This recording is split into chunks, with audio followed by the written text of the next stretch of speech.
In the early hours of August 21st, 1824, the bloodiest slave rebellion in American history began.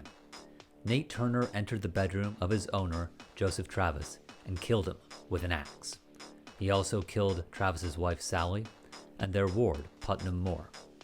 This began a pattern for the rebellion: indiscriminate terror and violence against all the white people of Southampton County. Its aim was to spread terror and fear to enable the revolt to succeed. The terror was not as effective as was hoped, and within 3 days the rebellion was crushed, but at a terrible price. 65 white people were killed, including 25 children, and upwards of 200 black people, both free and slave, were killed in the reprisals. We may sympathize with Turner. Slavery is an abhorrent condition and worthy of rebellion, yet we also feel an instinctive disgust at the death of innocent people, especially children. In this video, we're going to examine the ethics of political violence and whether it is ever permissible to harm or kill the innocent.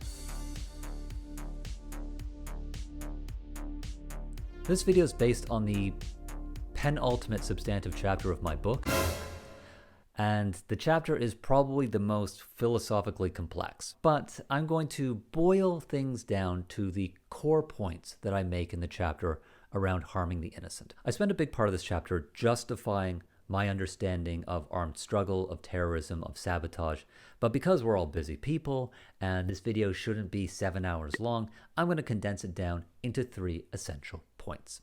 The first point is that we're dealing with actual or threatened violence with the aim of producing conditions of fear. The second condition is that this is politically motivated, with an aim at changing the policies of a government or an international organization. And finally, it is directed against agents who are not ordinarily liable to be attacked. With terrorism, it's people. With sabotage, it's property. At the core of this debate is, can we harm innocent people? So this is just a pretty boring topic, right? Can we just say you can't harm innocent people? Intuitively, it makes sense, right? Think about Putnam Moore, the poor kid who was killed during the beginning of Nate Turner's rebellion. He was 9 years old. He may have benefited from slaves. He may have even owned slaves on paper. But at 9, you can't be held accountable for this, right? He didn't have a full legal personality. He didn't have a full moral personality. You don't at 9. You're too immature, at least by most standards, to be considered a responsible agent. We can also think about Sally Travis, the wife of Nate Turner's owner. Now, she was a fully compass human being, clearly an adult, but the way that society was structured in 1824, she didn't have a vote. She didn't have a equal legal or political personality to her husband. She wasn't able to influence the system that produced slavery, even though she benefited from it. So how can they be responsible? And this is ultimately what I mean when I say, can we harm innocent people? When I say innocent, I'm not talking about some theological idea of a pre-fall human being.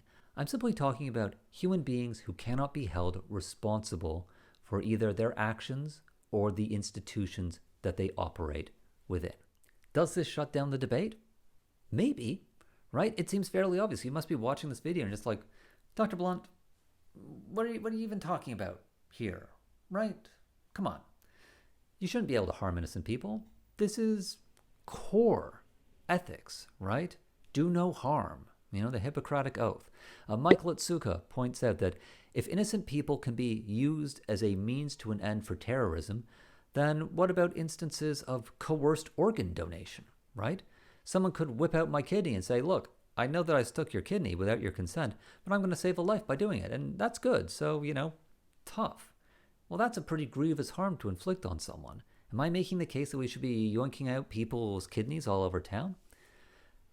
It seems like we're pretty close to what Bernard Williams called having one thought too many. So he gives us an example of, there's 2 people drowning. One of them's your mom, and the other one's an eminent stranger. Who do you save? Well, you save your mom, he says. If you have to even think about whether you save your mom or you save, I don't know, Stephen Hawking, then you're having one thought too many. You have a special relationship with your mom that doesn't need to be interrogated. Now, perhaps you have an abusive relationship with your mom, and that's sort of a change, but pro tanto, all things being equal, you save your mom, you let Hawking drown. That's simply gut natural ethics. If we start picking apart things, then we're really just kind of around.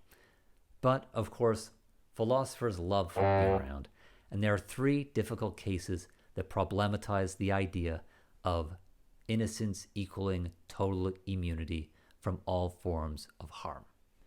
Okay, so a quick note on method in this chapter. A lot of the literature on harming innocent people involves my least favorite thing when doing philosophy, and that is really obtuse thought experiments. You might know them. It's sort of like the trolley problem. You get into the but what if, X, Y, Z happened in this improbable space? What if this situation happened in the year 5000 when human beings are cyborgs and they have 2 butts and they live in Andromeda? It kind of drives me nuts because I'm a more practiced, focused philosopher. I like talking about the world we live in, not in hypothetical worlds. But, this is the literature and we got to get into it. And if you're like me, I apologize. And if you love abstract things, well, enjoy. Okay, so we've got 3 test cases where our intuitions about harming the innocent get seriously challenged. The first we can call the innocent attacker. So let's say you're walking down the street, minding your own biz. You're going to, pop down the pub in England to have a pint with your friends.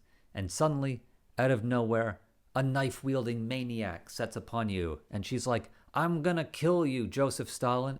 And you're like, what is happening here? What is happening here? Well, let's say this woman was abducted off the street by a mad scientist. She was injected with rage-fueled drugs that demented her so that she sees everyone as being Joseph Stalin. And she hates Joseph Stalin. And she wants to kill Joseph Stalin. And the mad scientist gives her a knife and says, get out there and kill Joseph Stalin. Ooh. And she thinks you're Stalin and she's coming for you. Can you fight back? Can you defend yourself? Because you're going to have to use lethal force to defend yourself. So what's the problem? Well, this is an innocent person, right? She didn't choose to be given drugs. She didn't create the circumstances in which the drugs were injected into her. She is not in her right mind. She can't be held responsible for her knife-wielding attack.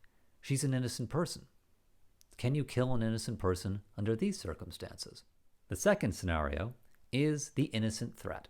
So let's say you leave your house and you think to yourself, you know what, I'm not going to go to the pub. I'm going to go to the library because I want to read an essay by Immanuel Kant that's not available online. So I'm going to walk up to the British Library and read about deontological ethics because I'm super cool. And you're walking through King's Cross and you suddenly hear something. It sounds like, and you look up, because that's where the noise is coming from, and you see someone is plummeting off the top of the St. Pancras Hotel, heading straight towards you. Now, there is a button beside you, and if you push it, it will extend an awning that will splash the person. He'll bug splat against it, and you will be safe. But if you don't push that button, you are going to be crushed by him, and you will die.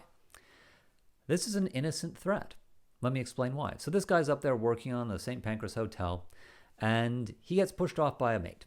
Perhaps, I don't know, he was messing around with his wife, and they went full country song. You slept with my wife, so I'll push you off a building.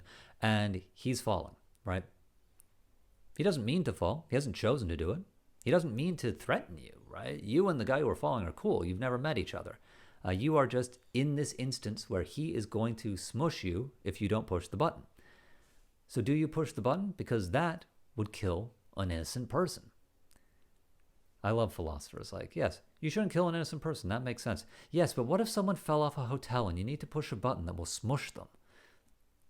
Nerds. The nerds are pushing us to consider how the innocent threat and the innocent aggressor are distinct from the innocent bystander. Why are we justified in killing the first two but not the last one? So the innocent bystander is just someone standing there, right, who might be killed in an incidental terrorist attack. We think that that is wrong But we think that, yeah, I don't need to be crushed by someone, or I don't need to be stabbed by sort of someone who's out of their mind. What makes them different? Judith Jarvis Thomson says that the difference is the first two threaten our right not to be killed. The innocent bystander is just standing there. They're not going to do anything to harm you. They're just, chilling. They're just chilling. Whereas the other two, if not acted against, they will kill you, right? That is a substantive difference. What she points to is that we have a right to live, a basic right to live, and a right to defend ourselves proportionally in response to a threat or aggression, whether it's innocent or not. This makes sense, right? If it weren't true, we would be forced to value other people's lives over our own. And any system of ethics that makes an argument like this is going to be considered far too demanding. Moreover, any system of rights, throughout these video series I've talked about human rights, and I am an advocate of human rights. Any system of rights that doesn't allow people to defend their own life isn't really fit for purpose. So the right to self-defense is what's doing the work here, even against an innocent person. So are the affluent people of the world like innocent bystanders who seem to be immune to violence because they're not constituting a threat to anyone? Or are they like innocent attackers or innocent threats? Well, let's consider the case for innocent attackers, right? Are we demented the same way the innocent attacker is? Well, let's say you're born in an advanced capitalist democracy. Say you're like me. From the moment you're born, advertisements are targeted at you. You see ads on TV when you're watching children's shows. As you get older, you get marketing, more advanced marketing. You get social media. You get the algorithm tantalizing you, producing desires within you for certain clothes, certain products. You want to be seen in a certain way. Your thoughts might not be your own. You're stuck in this matrix where you are compelled to consume and to obey, like a John Carpenter film. You're not responsible for your actions. You've basically become demented, the same way that the person who is on drugs is demented. And you're not doing it intentionally. You don't choose to live in this society. You just happen to be born into it. That's a pretty complex thing. We might say, well, the woman who has been sort of injected with the dementing drugs, she doesn't have a choice. Whereas you can be critical of society. I've sat here and just given you what sounds like a communist rant against capitalism. But in being able to do that, then I can see the wrongness. We're not complete moral blanks when it comes to the societies we live in, so maybe that doesn't actually hold up. The innocent threat, however, that's a bit more challenging, right? So we're not choosing to be born into an advanced capitalist society based on the exploitation of some people and the unjust enrichment of others. But here we are, plummeting in capitalism and crushing people as we fall. We are sort of like that innocent threat. We're not maliciously trying to harm people living in extreme poverty. No one goes into a clothes shop, looks at the tag on their clothes and say, made in a sweatshop. Good, I love exploiting people. But you need clothes, right? You don't have a choice. I think we are kind of like that. We're sort of like an innocent threat. We benefit and perpetuate an unjust system in a way that directly threatens people's lives. Well, actually, maybe I pushed that a little too far. The person who's falling is a direct threat to the one who's underneath him. But it's a much more diffuse threat when we're talking about systems of economic cooperation, isn't it? The threat is distinct enough that I think it cuts some ice when it comes to harm. In these thought experiments, there is a one-to-one comparison. This is something that often irritates me about thought experiments. It's often like, we have one person, we have another person, there's this crazy situation, let's see what happens. Well, good to tease out intuitions, but in the world we live in, we're part of complex, interlocking social institutions. No one is simply plummeting on someone else. We are part of a global system of production. I might threaten someone by consuming in capitalism, but it's really just one small part of a larger threat. This is a social system in which I'm a small cog, and it seems rather unjust to say that I am responsible to the point of death for this unjust system, right? I'm not constituting the direct threat that the plummeting man is, let alone the innocent aggressor who's crazed on drugs. I'm just caught in the same system. I'm more like the bystander rather than the threat. Now, of course, there is a third category. We have to distinguish an innocent bystander from an innocent obstructor. This is the last one, I promise. Let's say you're leaving your house and you think, I'm not going to go to the pub. There's too many crazies around, all trying to kill people, yelling about Stalin. I'm not going to go to the British Library either. Too many people falling off buildings, crushing other people. I'm leaving Great Britain. Great Britain's a crazy place to live in. I'm emigrating. I'm moving to Australia, which is what I've done recently. So you get off the plane to Australia, and it's sunny, and it's nice, and everyone's cheerful. And you decide, I'm going to walk across the Sydney Harbour Bridge. And you can see the beautiful ocean. You can see the wonderful city. And you breathe a sigh of relief when suddenly, what's that? You hear, oh my God, that kangaroo has a bomb. And you look over, and there's a kangaroo with a bomb strapped to it, and it's coming right towards you. And the only way you can escape is by pushing an innocent person off the Sydney Harbour Bridge. Oh no! Is this wrong? Is this harming a bystander? So Helen Frowe and Noam Zohar make the case that there is a difference between an innocent bystander and an innocent obstructor. A bystander doesn't impact you at all, but an obstructor, just by being there, puts you in danger. So on the Sydney Harbour Bridge, that person who's obstructing my escape, they are actively putting me at risk in a way that threatens my life. This is an opening to justifying harming an innocent person. So Jonathan Kwong gives us a comparable sci-fi example. There is a meteor heading towards Earth, I know. And you have built a shelter because you knew the meteor was coming. You're a prepper. You think, I'm going to beat that meteor. I'm going to build that shelter. And you go to the shelter, and what do you find? Someone has stashed an unconscious person in your one-person shelter. Are you doing something wrong when you chuck that person out? Now, that person hasn't done you any harm. They don't mean to be there. They haven't chosen to be there. They've been stowed there. They're not even conscious. Are you justified in chucking them out? Well, what Kwong says is that if you have an entitlement to something, then you can chuck them out. So you are entitled to use your shelter. So chucking them out is fair play, even though that person is an innocent obstructor. Why? Because you shouldn't have to sacrifice yourself when you have a claim to something that they don't have a claim to.